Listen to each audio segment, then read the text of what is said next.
Good afternoon. My name is Carl Meyer. I am Director of Music here at St. Thomas Aquinas University Parish, and we are on Wednesday of our final week in Advent as we rapidly approach our celebration of the Nativity of the Lord. I'm here this afternoon with Father Walter Wagner, our pastor, and we're going to talk Greetings. to you. We're going to talk to you just a little bit today about the variety of Christmas masses that are going to be available, and the beauty of the celebration in its fullness that we're going to experience here at St. Thomas Aquinas. Welcome, Father. Thank you so much, Carl. It's a pleasure to be here, and it's a pleasure to watch you put together the music and the musical program for this whole series of masses that we have from Christmas Eve into Christmas Day. And really, the masses of Christmas are a journey through the narrative of the Nativity. Mm-hmm. So there are actually 4 complete masses with different sets of prayers and readings.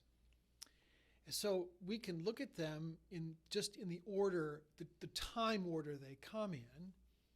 The masses are the Vigil Mass, when we read St. Matthew's Gospel of the genealogy of Christ and focus specifically on his descent from David and his birth from Mary and the Annunciation to Joseph that takes place there in Matthew's Gospel.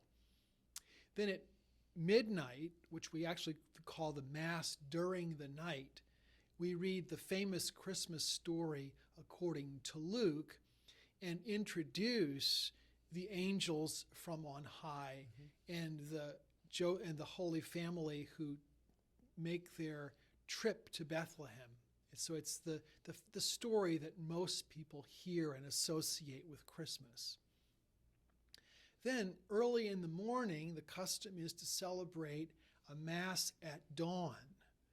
And really, this is the Shepherd's Mass. This is the Mass when we hear the gospel of the shepherds hastening to greet the newborn King. And then the final Mass, the Mass during the day, features the readings of the Incarnation based in the prologue of St. John's Gospel. And we really reflect in a direct way on the incarnation of the Word.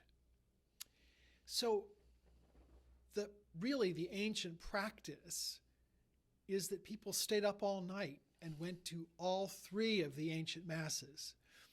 We don't really expect people to do that at this point, but it's an opportunity really to choose how you can experience the Christmas story sequentially, and that will be complemented by the different kinds of music that we're having at these masses. Absolutely. So let me go through it time-wise. Yeah. Okay, so the first Mass we have is the 4 o'clock Mass. Now, what we're doing with that Mass is that it's really an early midnight Mass for families. So it's for people who'd like to go to midnight Mass but can't stay up that late. So it'll be the midnight readings and the procession with the infant. And would you like to say anything about the music for this Mass? Well, I would love you to, because Father, I am just excited, really excited about the music for really all of the Christmas masses. But this one is of particular meaning and nostalgia to me. We have invited together a family choir. And that is, you'll see children and you'll see them sitting beside parents and relatives who are themselves singers, and want to celebrate the birth of Christ by contributing their voices like the angels.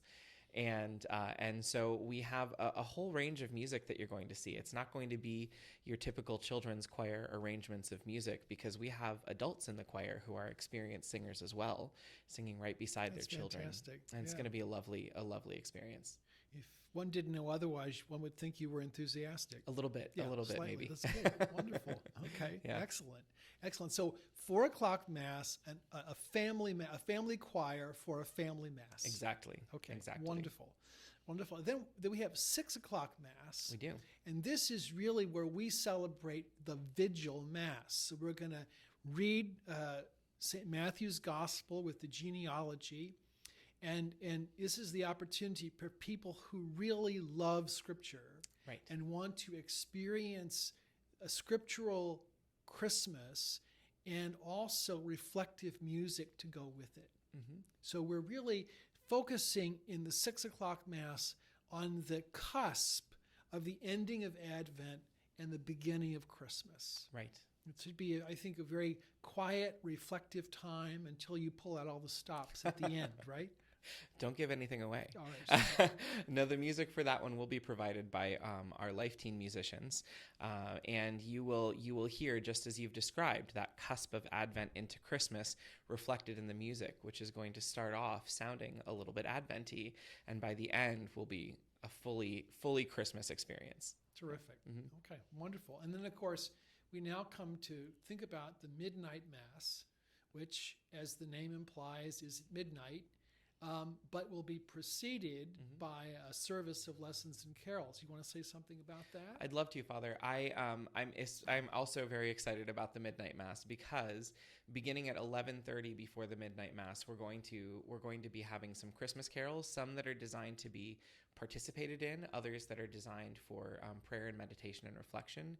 And in between those pieces of music, we'll have selections from the Office of Readings, really to help us dive more deeply into our understanding of Christmas Day and what it is we're preparing to celebrate. And that will end at midnight, at which point Mass will begin with the Christmas proclamation. Yeah. Beautiful. And I heard some of the Midnight Mass music being rehearsed. And I was encouraged. I said, I was ready for Christmas right then and there. Well, we've been working on that for weeks now. We've been ready for Christmas since Target was. That's great. Okay, fantastic. And then 7:30 in the morning, we have the Dawn Mass. Mm-hmm. So again, the readings with the shepherds, and usually this is the quiet and contemplative experience of the mystery of the Nativity. Yeah. And you want to say something about this? Well, we will be having music at that Mass, but it is going to be a little bit quieter, a little bit more reflective. I'll be singing, and we'll have an organ present, and it's particularly meaningful to me because my father is a huge fan of early Masses. So it's going to be a nostalgic moment for me. Beautiful. Mm-hmm. And then we have we celebrate at 9 and 11:30 two Masses during the day, as we call them. So they'll have the readings about the Incarnation from St. John's Gospel and some different sources of music for these two as well. So 9 o'clock we have a scola. We do have a small choir. We have an organ, and we also have a couple of violins that are going to join us as well. So it'll be a nice festive Mass. And then Rob Cordero and his folk crew are going to provide music for the 11:30, as they do every Sunday so beautifully. Terrific. Mm-hmm. Well, I'm looking forward to it because, like the ancient Christians, the ancient people of Rome, I intend to journey through all of those Masses. Yeah. So I'll be looking forward to having the whole experience. I have to tell you, as a music director, this will be my first unified journey through all of them in one. I'm glad you're going to be joining me. It's going to be a great time. It's fantastic. Okay. Well, I hope this has been helpful for the public in terms of planning Christmas and really wanting to wish everyone blessings on their preparations. Absolutely. We hope to see you and your family and your friends and neighbors on Christmas, either Christmas Eve or Christmas Day. And until then, have a blessed Advent. And when we see you again, Merry Christmas. There you go. Wonderful.